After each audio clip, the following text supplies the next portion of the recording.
Hello, my name is Susan. I'm a 35-year-old woman who firmly believed in fairy tale endings. Until 4 years ago, when my life took an unexpected turn. That's when I met Justin, who would eventually become my husband.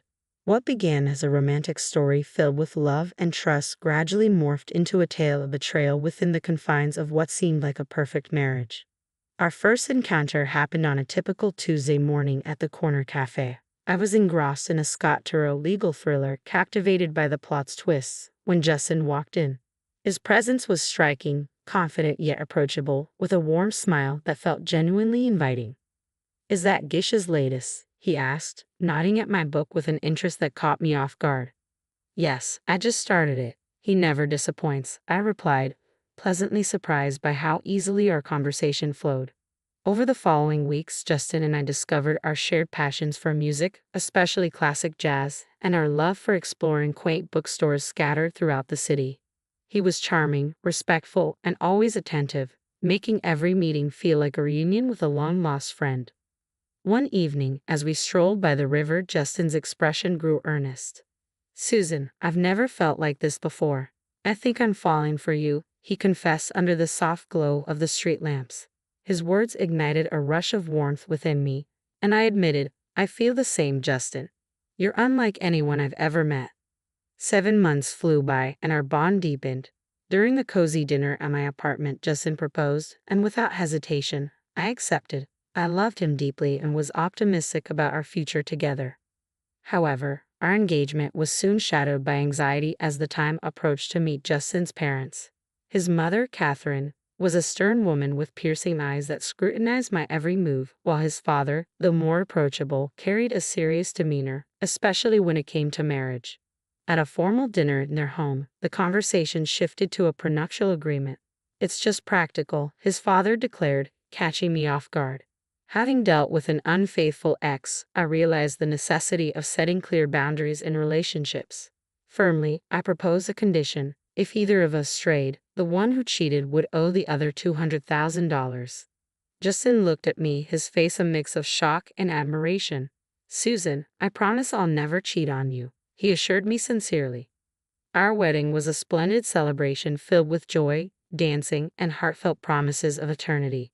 The first year of our marriage felt like a dream. We traveled to enchanting places, shared serene evenings at home, and supported each other's dreams and ambitions. Justin was more than just my husband. He was my best friend and confidant.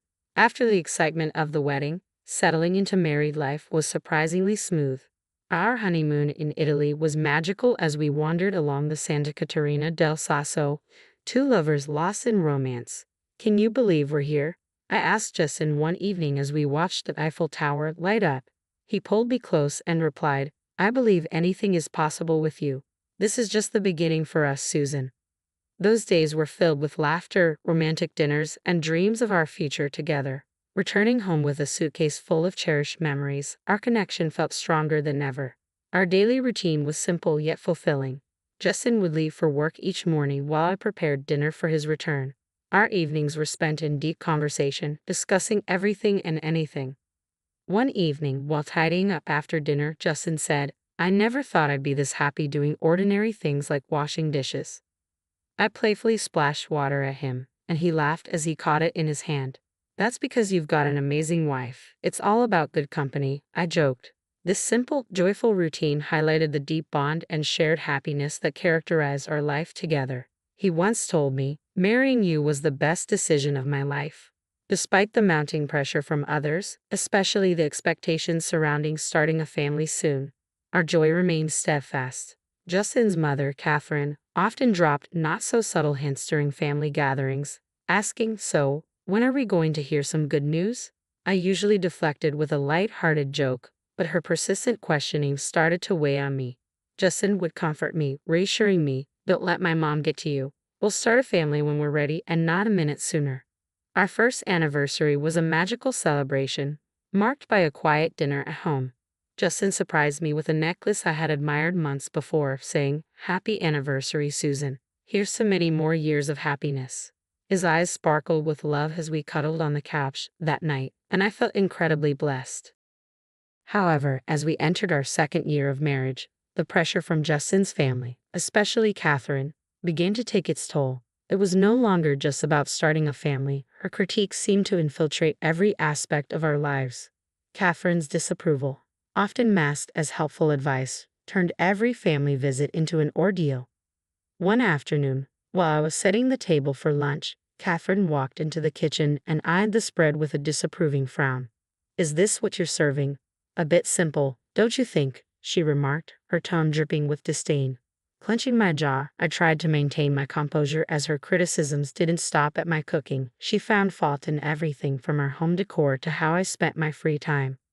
One evening, while we relaxed in the living room, Catherine offered her unsolicited opinion. "You know, Susan, if Justin spent the money he spends on you on me, I'd consider hiring a proper cleaner and cook." Justin appeared uncomfortable but remained silent, which felt like a betrayal, leaving me simmering with frustration. "I'm doing my best here, Catherine," I managed to say, but the hurt deepened as I noticed Justin starting to echo his mother's criticisms, albeit more subtly. After one of Catherine's visits, he casually suggested, "Mom might have a point about the house. Maybe we should consider getting some help." A wave of hurt and frustration washed over me. I couldn't help but question Justin. "So, you think I can't handle things either?" He quickly backpedaled, insisting, "No, that's not what I meant." But the damage was already done. The constant criticisms and Justin's growing detachment began to strain our marriage, leading to petty arguments and turning our once effortless conversations into tense discussions. After one particularly heated argument, I found myself pondering aloud. "What happened to us, Justin? We used to be a team." He ran a hand through his hair, visibly frustrated, and replied, "I don't know, Susan. Everything feels so complicated now." That night, I went to bed feeling isolated and misunderstood. Catherine's subtle yet harmful remarks had not only invaded our home but were also eroding our relationship, making me doubt whether the love Justin and I once shared could survive this constant barrage of negativity. As our 4th year of marriage began, unease settled in my heart. The once vibrant flame of our love now flickered under the shadow of doubt and distrust. It all started with the repeated calls from a name that frequently appeared on Justin's phone: Brian. Justin's demeanor shifted every time that name flashed on his screen. One evening, as we were watching TV and his phone rang yet again, I felt a knot tighten in my stomach. I noticed the nervous glance Justin threw my way, trying to sound nonchalant as I asked, "Who's Brian?" "Just a new guy at work. No one important," he replied, his voice a bit too casual, that explanation sounding rehearsed. However, his behavior continued to change. He started coming home late more often, offering flimsy and inconsistent reasons for his tardiness. Even his wardrobe shifted, moving from casual attire to sharply tailored suits. One night, as he prepared to leave for another late work commitment, I couldn't help but notice his polished appearance. "Working late again?" I inquired, pointing out the change. "Yeah, big project," he answered, but the way he said it made me feel increasingly disconnected from the man I once knew so well. He spoke without making eye contact and added, "Don't wait up." The frustration I had been bottling up erupted, and I finally confronted him. "Justin, this isn't like you. What's happening?"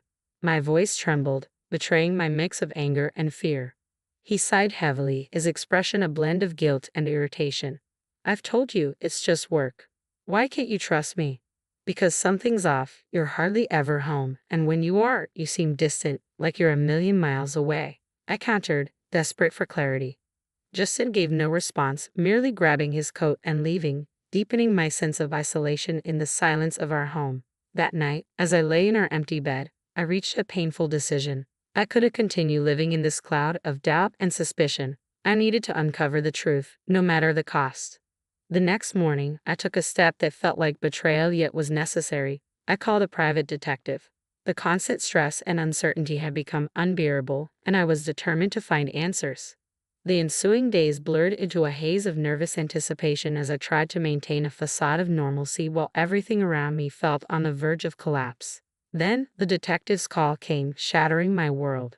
"Mrs. Johnson, we found conclusive evidence. Unfortunately, your suspicions were correct," the detective said solemnly. He revealed that Justin had been unfaithful and that the person he had been speaking to, Brian, was actually a woman. The details of their secret meetings, complete with timestamps and photographs, were undeniable.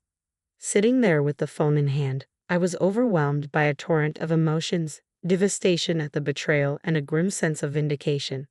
My deepest fears were confirmed, not as baseless worries but as stark, undeniable truths. Now armed with this knowledge, I faced the daunting task of deciding what came next. I chose not to confront Justin right away. I needed to understand the full extent of his betrayal, not just the evidence of his infidelity. One evening, as I passed by his home office, I inadvertently overheard a conversation that sent a chill down my spine. Justin was speaking with his mother. "Mom, I'm planning to end it with Susan after your birthday," Justin said, his voice chillingly devoid of the warmth it once held for me. "Oh, that's wise, dear. Make sure she gets me a nice 60th birthday present before you drop the bomb," Catherine responded, her tone dripping with cold calculation. Leaning against the wall, I felt a wave of nausea wash over me. Not only was my husband unfaithful, but he and his mother were conspiring against me, planning to use me for one last extravagant gift before casting me aside. Fueled by a potent mix of anger and determination, I decided to play along. I carried on as if everything was normal, secretly gathering more evidence of Justin's infidelity. The detective provided me with photos, videos, and even audio recordings. I was meticulously building my case, preparing for the moment I would confront them. Each night, as I lay beside the man who had betrayed me, a plan began to form in my mind. I would wait until after Catherine's birthday, giving them the illusion of victory, letting them think they had outsmarted me. But when they least expected it, I would reveal everything and turn the tables. As Catherine's 62nd birthday drew near, I maintained a facade of ignorance, acting as if everything was normal. Inside, I was a cauldron of emotions, seething with anger and betrayal, yet strategically masking my feelings in preparation for the impending confrontation. With fierce determination to see my plan through, the days leading up to Catherine's birthday crept by. At a family dinner a few days before the celebration, Catherine casually mentioned her upcoming birthday with a sly smile, hinting, "So, Susan, I'm expecting a grand 62nd birthday. You must have planned something special for me." Keeping my emotions in check, I replied with restrained enthusiasm, "Of course, Catherine. I've arranged a dinner at the city's most luxurious restaurant. It will certainly be a night to remember." Her eyes sparkled with glee, oblivious to the trap I was setting. "How wonderful. It's just a small family gathering, right?" she inquired. "Yes, very intimate and exclusive. Just for close family," I confirmed, my words tinged with veiled irony. Later that night, Justin approached me, a hint of suspicion in his voice. "That's quite a generous plan for Mom's birthday. Are you sure about this?" I faced him, maintaining my composure. "It's a significant birthday, and I want to do something special for her." Justin seemed satisfied, though I could sense he was puzzled by my eagerness to indulge his mother. As the day of the dinner drew near, I handled the final arrangements with meticulous care, confirming the booking under Catherine's name, double-checking the guest list, and ensuring everything was perfectly in place for the grand evening. I played the role of the dutiful wife and daughter-in-law, all while preparing for the moment that would change everything. I masked my true intentions behind a facade, ready to expose the betrayal and deceit that had eroded our marriage. The night before the dinner, as I lay in bed, a twisted sense of satisfaction enveloped me. I was mere hours away from turning the tables on Justin and Catherine, prepared to unveil everything in a dramatic climax that would shake the very foundations of our relationship. They believed they were exploiting me for one last advantage before casting me aside, unaware that I was the one in control of this game. The evening of Catherine's 62nd birthday unfolded at a luxurious restaurant, every detail meticulously orchestrated to reflect the opulence of the occasion. While Catherine reveled in the extravagance, I maintained the role of the gracious daughter-in-law, my practiced smile concealing the storm brewing within. As the dinner drew to a close, the waiter presented the bill, an eye-popping $6,800. With a composed demeanor, I reached for my card, my heart racing. After I swiped it, I glanced around the table, catching Catherine's self-satisfied smirk and Justin's uneasy gaze. "Thank you for such a wonderful evening, Susan. This is truly generous," Catherine remarked, her voice laced with feigned gratitude. Seizing the moment, Justin leaned in, his tone final. "By the way, Susan, I want a divorce." His words hit me like a physical blow, but I refused to show any sign of hurt. Catherine added sharply, "Well then, I guess you should leave. This is a family gathering, after all." Without a word, I stood, maintaining my dignity amidst the internal chaos, and walked out of the restaurant. As soon as I was out of sight, I swiftly canceled the payment on my phone and blocked the shared bank account, ensuring that Justin couldn't cover the costs either. Back at home, I quickly packed my belongings, the weight of my decision settling in. I was leaving this chapter of my life behind, stepping into an uncertain but hopeful future. Soon, my phone erupted with calls. I answered, and Catherine's voice, shrill with rage and panic, filled my ears. The payment didn't go through. The restaurant staff called the police. "What have you done?" Her words were cries of anger and disbelief, but I felt a sense of release and vindication. I had escaped their manipulations and was now free to rebuild my life on my terms. I remained silent, letting her tirade wash over me. Their betrayal and manipulation had come full circle, now haunting them. After ending the call, I looked around the empty house that had once brimmed with dreams and love, now just a hollow shell. Taking a deep breath, I stepped out the door and didn't look back. Their desperate pleas for help continued, but I no longer felt obliged to answer. I had firmly closed that chapter of my life.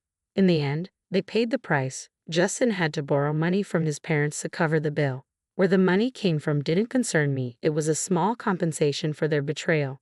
More importantly, it represented closure. Sitting in the lawyer's office, signing the last of the divorce papers, I felt a wave of peace wash over me. The journey had been fraught with betrayal and heartache, but I had emerged stronger and more resilient. Walking out into the sunlight, I felt like a truly free woman, ready to embrace a fresh start. The future was uncertain, but it was mine to shape. After all the darkness, I finally felt like I was stepping into the light, ready to craft a new chapter on my terms.